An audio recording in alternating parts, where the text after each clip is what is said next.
Hello everyone and welcome back to Breaklight Productions. My name is Curtis Lambert and today we're reacting to Justice for the Damned, Built to be Broken. Pretty keen to see this. It looked like it was lit pretty nicely in the thumbnail.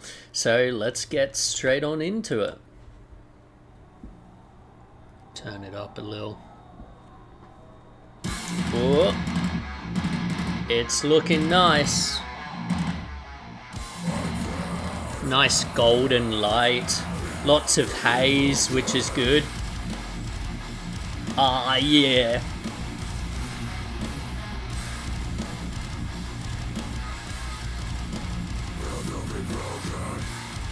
Nice.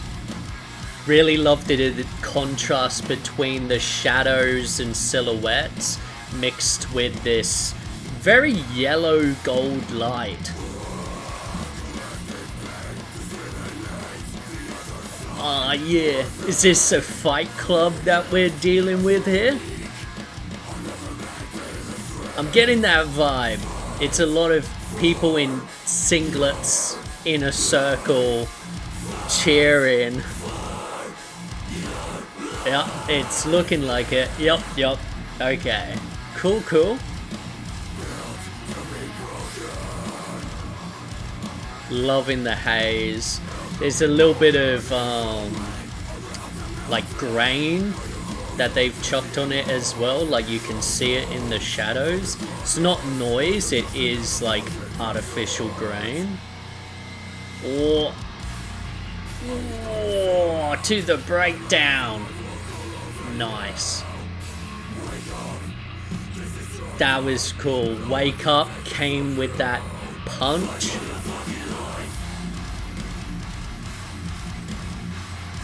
Ah, yeah.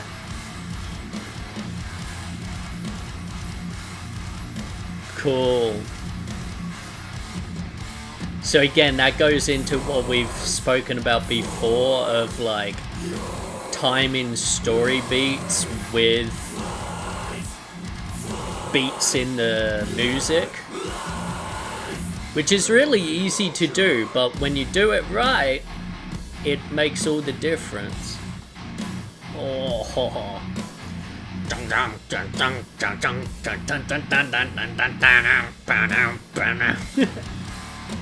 nice. Cool. Yeah.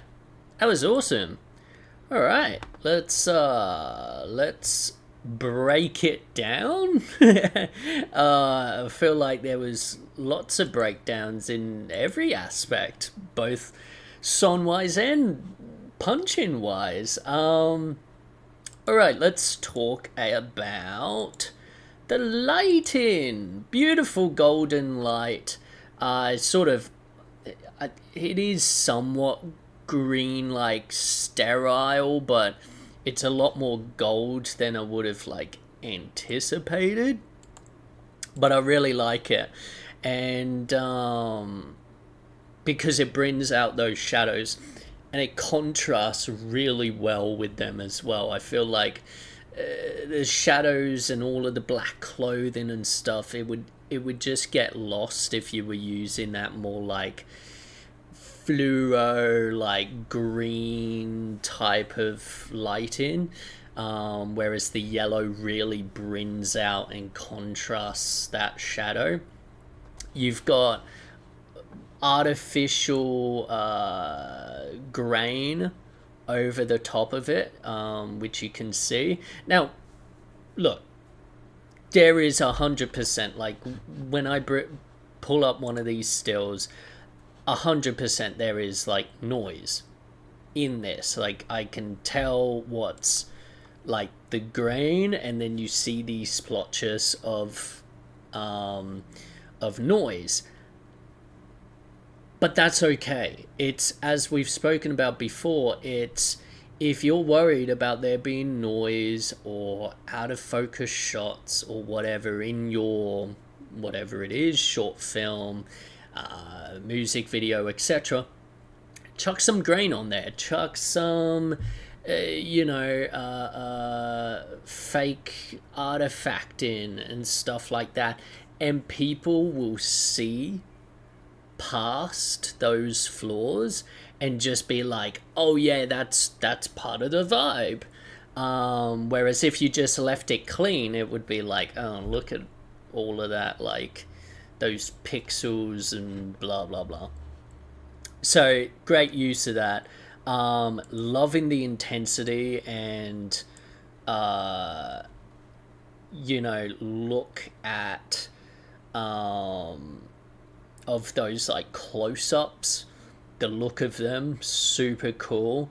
Like really good depth of field, and just you know, I imagine they would have had a camera assist on this because holy fuck, trying to manually focus that on the day would have been crazy.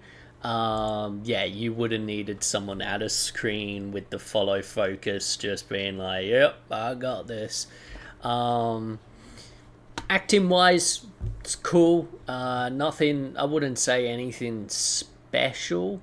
But, it does the job. Love the band shots. Now let's talk about, still backtracking into lighting, haze.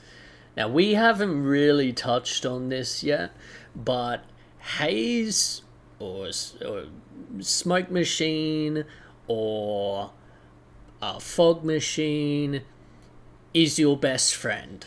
If honestly, I recommend to a lot of like wannabe directors and wannabe cinematographers that hey, get a smoke machine or get a haze machine, get a fog machine, because it just adds so much. So I would specifically go for a good haze machine, because that's how you're going to get those beams of light that are just gorgeous.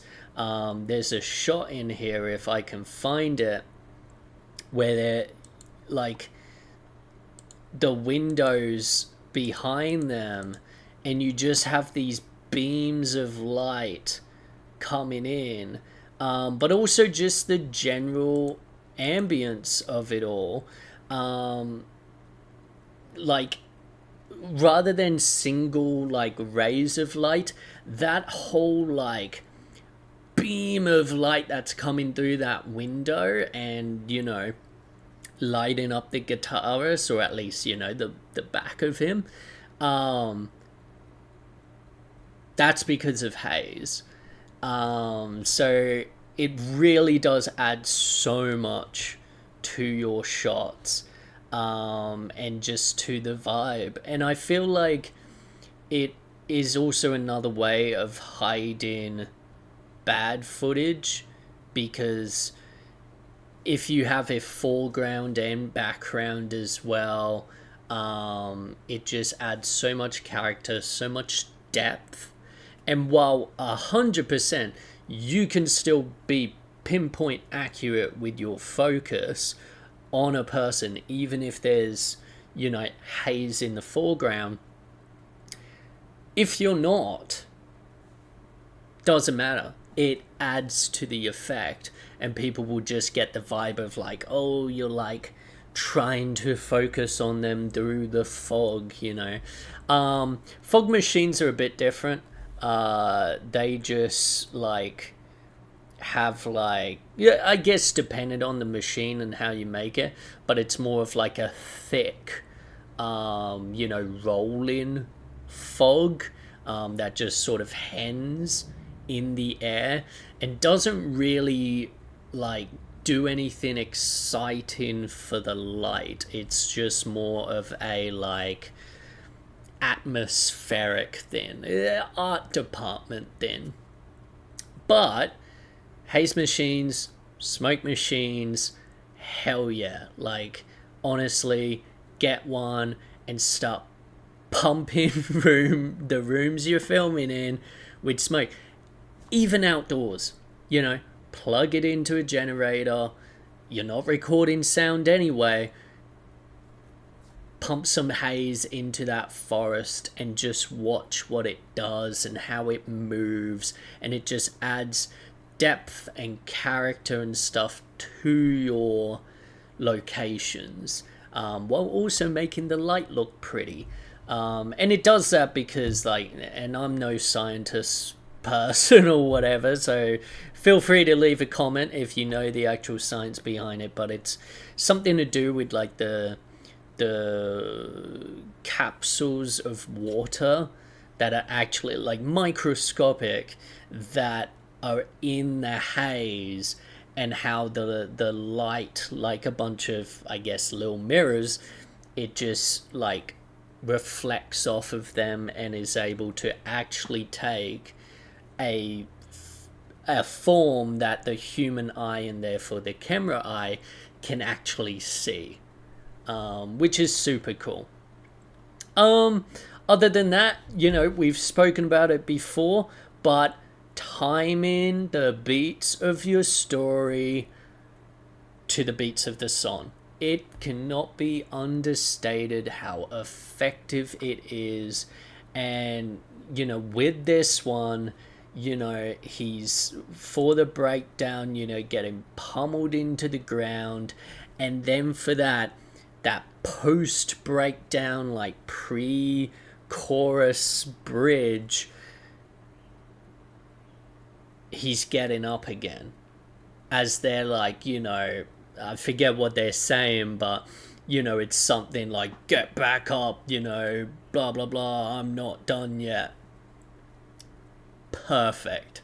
Like, it cannot be understated just how effective that is. And even having that, like, that punch, that second punch on the ground, time up with it as well. Like, it feels good. It feels clean. And it's not hard to do. It just requires you listening to the song a few times, and once you've gotten your story idea, being like, okay, well, beginning, middle, end, this can tie to here, and this could be for the chorus, and this can happen during the bridge, and just doing that. It takes you 5 minutes to do that, and yet it can so drastically impact just how clean the final edit comes together, and the final product, therefore. But yeah, all in all, really liked this. Gave me heaps to talk about. And thank you for watching. Stay tuned for much, much more. And I'll see you in the next one. Ciao.